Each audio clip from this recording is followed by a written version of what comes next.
Un plaisir pour moi, mesdames et messieurs, de vous présenter le fait du jour de ce vendredi 9 octobre 2020 sur Iwachu Web TV.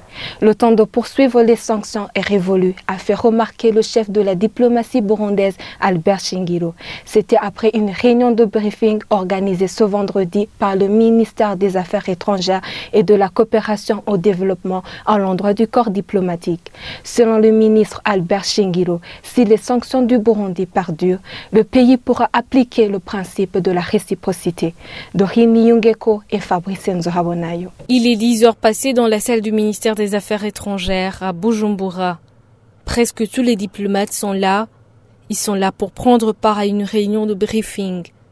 Albert Shingiro, le chef de la diplomatie burundaise, a donc donné les lignes directives sur lesquelles les partenaires doivent se baser pour travailler avec le Burundi. Selon le ministre des Affaires étrangères, le temps de poursuivre les sanctions est révolu. D'après lui, le Burundi pourrait appliquer à son tour le principe de la réciprocité à ces pays. Une minorité de pays qui ont pris des sanctions unilatérales, des sanctions injustes, des sanctions immorales contre le Burundi et le peuple burundais depuis 2015.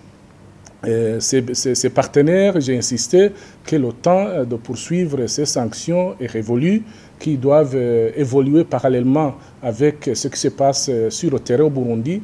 Les événements sont très positifs. Nous avons organisé des élections réussies au Burundi. Nous avons les institutions démocratiquement élues qui sont en place. Donc nous avons la paix, la stabilité, la sécurité entièrement maîtrisée dans tout le pays. Et si ces sanctions injustes arrivent à perdurer,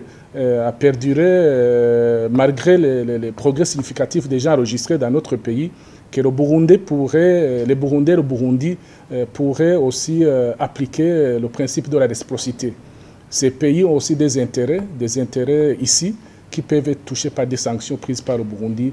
Mais nous n'allons pas aller jusque-là. Bien évidemment, nous sommes contraires à l'usage des sanctions dans les relations internationales. Nous sommes partisans du dialogue et de la coopération.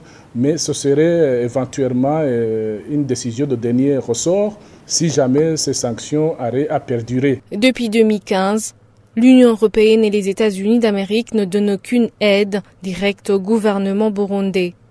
Quelques hauts gradés de l'armée et de la police sont sous leurs sanctions depuis lors. Et c'est par ici que nous bouclons ce fait du jour. Bon week-end.